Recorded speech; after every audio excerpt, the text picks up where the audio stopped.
तो गाइस कैसे हैं आप सब लोग। आप देख रहे हैं कोड विद बैन। तो गाइस आज हमारे पास टॉपिक है वो है अरे ऑफ ऑब्जेक्ट। याद रहे ये हमारे पास बहुत इंपॉर्टेंट टॉपिक है। मैं आपको लेके जाने वाला हूँ डेफ सी प्लस प्लस में, वहाँ जाके बताऊंगा कि आखिर आप कैसे किसी ऑब्जेक्ट की अरे किस तरह बना सकते हैं। उम्मीद करता हूँ कि आपको इस टॉपिक से पहले इस बात का पता होगा कि जब हम वेरिएबल्स के लिए अरे क्रिएट करते हैं वो किस तरह करते हैं। अगर आपको ये चीज़ अभी तक नहीं पता तो आपको मैं ये सजेस्ट करूँगा कि आप पहले जाके मेरे सी प्लस प्लस प्रोग्रामिंग वाले कोर्स पर अप्रोच करें। वहाँ मैंने वो वीडियो अपलोड की हुई है, वो जाके पहले सीखें, तभी आपको ये चीज़ समझ आएगी। अब हम चलते हैं अपने डेफ सी प्लस प्लस में। जैसे कि आप देख सकते हैं मेरे पास Dev C plus plus open हो चुके हैं। हम स्टार्ट करते हैं। Hash include iostream using namespace. उसके बाद हम एक क्लास बनाते हैं। चलिए हम स्टूडेंट के नाम से बना लेते हैं और इसमें सबसे पहले एक्सेस स्पेसिफायर्स आ जाएंगे, वो मैं भी पब्लिक कर देता हूँ उसे। अब इसमें मैं चाहता हूँ कि फ़िलहाल स्टूडेंट सिर्फ अपना नाम ही एंटर करे। उसके लिए स्ट्रिंग आएगी हमारे पास, जो हमारे पास डाटा मेंबर होगी नेम के नाम से। अब उसके बाद मैं बनाता हूँ, हम एक फंक्शन क्रिएट करते हैं जिसके ज़रिए हम लेंगे यूज़र से डाटा। तो उसको भी मैं पब्लिक करता हूँ। चले मैं आपकी आसानी के लिए कुछ ऐसा कर देता हूँ,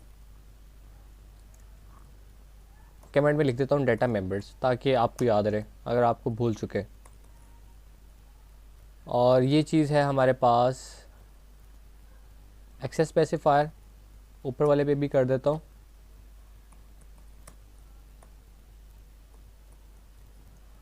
और इसके साथ ये भी हमारे पास है एक्सेस स्पेसिफायर।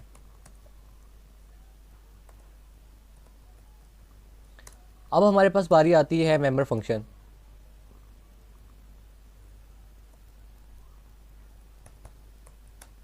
मेंबर फंक्शंस की बारी आती है हमारे पास अब। तो पहला मैं फंक्शन बनाऊंगा कि जो मेरे पास यूज़र से वैल्यू गेट करे। तो उसके लिए मैं गेट वैल्यू के नाम से फंक्शन बनाता हूँ। उम्मीद करता हूँ कि आपको ये चीज़ आती होगी, क्योंकि लास्ट वीडियो में हमने ये चीज़ कवर की है। दो आपको मैंने प्रोग्राम्स क्रिएट करके दिखाए थे, आपको सिखाया था आप किस तरह यूज़र से इनपुट ले सकते हैं। अब हम इसमें पैरामीटर लेंगे जो कि हमारे पास स्ट्रिंग होगा, और इसे हम n रख देते हैं। उम्मीद करता हूँ आपको इस चीज़ का भी पता होगा। अब मैं चाहता हूँ कि जो हमारे पास नेम है वो n से इनिशियलाइज हो जाए, और उसके बाद हम दूसरा अपना एक फंक्शन बनाते हैं डिस्प्ले के नाम से। और मैं चाहता हूँ कि वो मुझे डिस्प्ले करे name, C out student name is, और मैं चाहता हूँ इधर नेम आ जाए। That's enough. अब हमारे पास दो फंक्शन बन चुके हैं। अब हम इस क्लास के आखिर में सेमीकोलन लगाते हैं ताकि इस क्लास को ख़त्म किया जाए, और अपने मेन फंक्शन में आते हैं। देखें, अब अगर मैं चाहूँ कि मेरे पास 5 स्टूडेंट्स की क्लास हो, मतलब कि मेरे पास 5 ऑब्जेक्ट हों, स्टूडेंट 1 2 3 4 5, चले वो तो मैं बना सकता हूँ। लेकिन अगर मैं चाहूँ कि मेरे पास 100 ऑब्जेक्ट हों, तो वो आप कैसे करेंगे? देखिए आपके लिए बहुत मुश्किल हो जाएगा। आप बना तो लेंगे, आप करेंगे स्टूडेंट 1 2 3 4 5 6 7, मतलब आप 100 तक चले जाएंगे। आपके लिए मुश्किल होगा, लेकिन आप कर सकते हैं। लेकिन अगर 1000 की बात है तो मुझे नहीं लगता आप ये इतना इजीली कर सकते हैं। तो उसके लिए हम यूज़ करते हैं अरे। और आपको पता भी होगा कि अरे हम तब यूज़ करते हैं जब हमने ज़्यादा वेरिएबल्स बनाने हो, तो उसके लिए हम अरे यूज़ करते हैं। और अरे इसलिए भी हम यूज़ करते हैं अगर हम ज़्यादा सारे ऑब्जेक्ट बनाना चाहते हैं, तो उसके लिए भी हम अरे यूज़ करते हैं। अब जो हमारे पास सिंटैक्स मतलब रूल्स आते हैं, हमारे पास जो तरीका आता है अरे बनाने का, वो यूँ आता है कि सबसे पहले आपने अपनी क्लास का नाम लिखना होता है। अब हमारे पास क्लास का नाम क्या है चेक करते हैं, वो है हमारे पास स्टूडेंट। तो यहाँ हम स्टूडेंट लिखते हैं। उसके बाद आपने अरे का नाम लिखना होता है। अगर मैं इसे अरे 1 करूँ, चले इसे अरे 1 करते हैं। उसके बाद आपने इंडेक्स लिखना होता है, मतलब कि आपको कितने ऑब्जेक्ट यहाँ क्रिएट करने हैं। मैं फ़िलहाल चलें अभी हम कितने करते हैं, 10 कर लेते हैं, और दैट्स इनफ। अब आप लोगों को याद होगा कि जब मैंने आप लोगों को अपनी C++ प्रोग्रामिंग की पूरी सीरीज़ में जो हमारे पास अरे की वीडियो है उसमें मैंने आपको बताया था कि जब आप इनपुट लेते हैं अरे के ज़रिए तो आपको एक लूप चलानी होती है, फॉर लूप, ताकि आप रेपिटेशन में आएँ और इजीली आप सब अरे यानी कि आपके पास जो वेरिएबल्स क्रिएट हुए हों आप उनमें अपना डाटा स्टोर कर सकें। तो हम दोबारा एक फॉर लूप बनाते हैं। इसे मैं ज़ीरो से स्टार्ट करूँगा क्योंकि ये चीज़ भी आपको पता होगी कि हमारे पास इंडेक्स जो स्टार्ट होता है, इंडेक्स वो ज़ीरो से स्टार्ट होता है। अगर आपको ये चीज़ें नहीं पता तो आप के लिए यही सजेशन है कि आप मेरी C++ प्रोग्रामिंग को आप जाके देखें, वहाँ से आपको मालूम होगा कि हमारे पास ये I is equal to zero क्यों है, मतलब कि आई को हमने इनिशियलाइज ज़ीरो क्यों किया है और इसका इंडेक्स कहाँ से स्टार्ट होता है। अब हम इसे करते हैं I less than 10 and then I plus plus. तो गाइज अब हम यहाँ एक मैसेज डिस्प्ले करवा लेते हैं।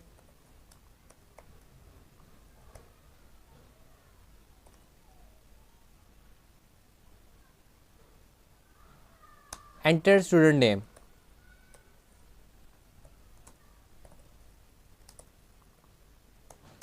और मैं चाहता हूँ कि ये एक वेरिएबल में जाके स्टोर हो जाए, मतलब कि जो डाटा यहाँ हम सीन कर लेते हैं हम उसे दे देते हैं एन के नाम से, हम एक वेरिएबल बनाते हैं और एन के नाम से हम एक वेरिएबल बना लेते हैं ऊपर, ताकि हमारे पास एन हमारे पास एक वेरिएबल आ गया। अब जब ये डाटा स्टोर करने की बारी आए उससे पहले उस यूज़र को ये एक मैसेज शो हो एंटर स्टूडेंट नेम, तो उसके बाद वो इस में अपना नेम सेव करेगा स्टूडेंट का जो इस वेरिएबल में सेव होगा।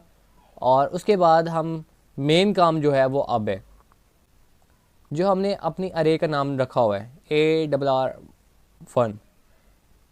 मैं चाहता हूँ कि इसका जो इंडेक्स है ना आई, मतलब अभी फ़िलहाल आई चल रहा है ना, ज़ीरो है, ज़ीरो पे ये कॉल करे, किस फंक्शन को कॉल करे, गेट वैल्यू फंक्शन को कॉल करे। और यहाँ पे मेरे पास एन है, मतलब कि ये स्टूडेंट का नेम जो स्टोर हुआ है इस वेरिएबल में वो यहाँ आके स्टोर हो जाए। तो इसे हम ख़त्म करते हैं अब, मतलब आखिर में सेमीकोलन लगाते हैं।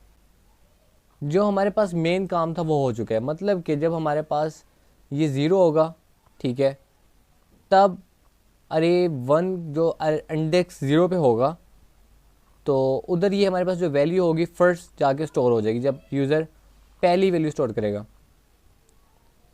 अब देखिए हमारे पास ना तकरीबन 90% काम कंप्लीट हो चुका है। अब हम इजीली यूज़र से इनपुट ले सकते हैं। अब मैं आपको एक दफ़ा ये कंपाइल करता हूँ और रन करके दिखाता हूँ कि आखिर, उससे पहले हम इसे सेव कर लेते हैं। हमारे पास है अरे ऑफ ऑब्जेक्ट, इस नाम से सेव करते हैं।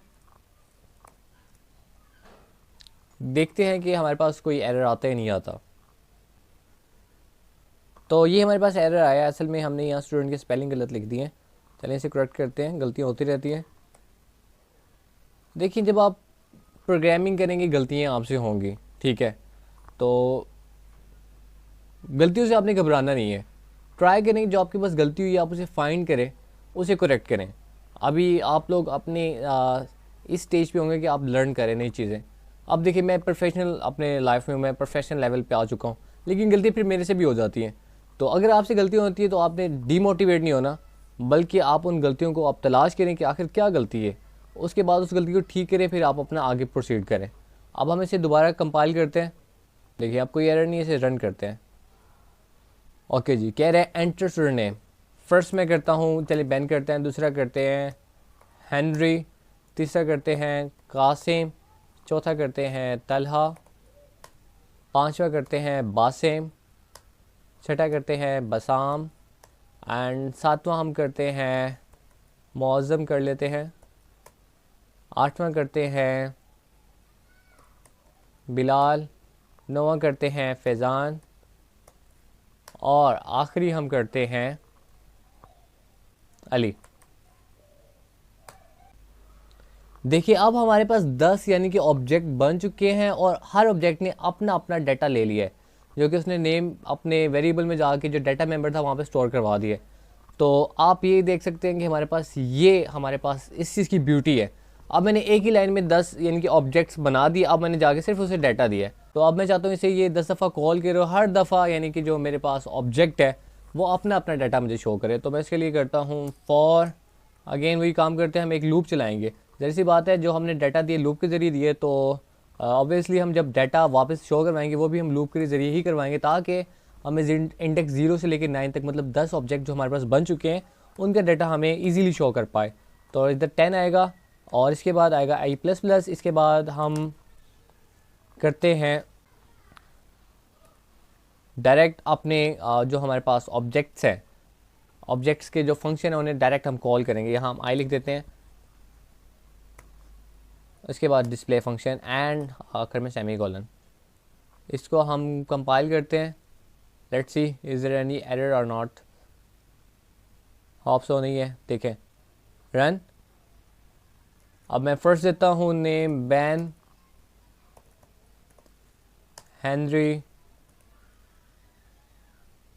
कासिम अली मौज़म फैज़ान एंड हमज़ा बसाम बासिम एंड और कौन सा नाम दूँ मैं, तलहा। देखिए मैंने 10 नाम दिए हैं और वो फिर मुझे बाद में उन्होंने आउटपुट में भी दिखाए हैं। तो ये हमारे पास असल में ब्यूटी थी अरे ऑफ ऑब्जेक्ट की। मतलब एक दफ़ा आप अरे बना लें और उसके बाद आप अपनी मर्ज़ी से उसके ना इंडेक्स सेट करें आपकी रिक्वायरमेंट के मुताबिक। अगर आप चाहते हैं कि आप 100 स्टूडेंट्स के नाम ऑब्जेक्ट बनाना चाहते हैं, आप 100 के ऑब्जेक्ट बनाएं, 1000, इट डिपेंड ऑन यू। तो ये हमारे पास एक ईजी वे है। असल में होता इस तरह कि जब कंपाइलर यहाँ तक पहुँचते, यहाँ तक एग्जीक्यूशन हो जाती है, तो वो इधर आता है। तो यहाँ देखिए हमारे पास यहाँ अभी वैल्यू है 0, तो 0 इंडेक्स से जो हमारे पास ऑब्जेक्ट बनेगा वहाँ एन ए की वैल्यू स्टोर हो जाएगी, फिर 1 पे जो होगा उसकी स्टोर होगी 2 3 4 5। मतलब कि अगर आप लोगों को अरे का पता है, मतलब कि आप लोगों ने अगर मेरी C++ प्रोग्रामिंग की जो सीरीज़ है उसमें आपने अरे को अच्छे से समझा, मैंने वहाँ काफ़ी डीप में समझाया। अगर आपने वो समझी है तो आपको ये समझना बिल्कुल आसान है। अगर आपको ये समझ नहीं आ रही तो first I recommend you to visit my C++ programming course, ताकि आपको पता चले कि आखिर हमारे पास अरे क्या होती है, इसमें मेमोरी किस तरह एलोकेट होती है और इसमें हम किस तरह वेरिएबल्स को क्रिएट करते हैं। आई होप सो कि आपको क्लियर होगा। अगर आपको कोई कन्फ्यूजन है इस हवाले से तो आप मुझे कमेंट कर सकते हैं। कि लास्ट टाइम मैंने 2 प्रोग्राम करवाए थे क्लास के, तो उनका काफ़ी अच्छा रिस्पांस था, काफ़ी अच्छा स्टूडेंट्स ने मुझे रिस्पांस दिया जो मेरे फॉलोअर्स हैं, कि उनके लिए बहुत हेल्पफुल रहा कि मैंने उनको ये 2 प्रैक्टिस प्रोग्राम करवाए। तो हम आगे चल के 2 प्रैक्टिस प्रोग्रामिंग करेंगे ताकि आपकी इस चीज़ पे ग्रिप अच्छी हो जाए। तो मिलते हैं नेक्स्ट वीडियो में, तब तक के लिए गुड बाय।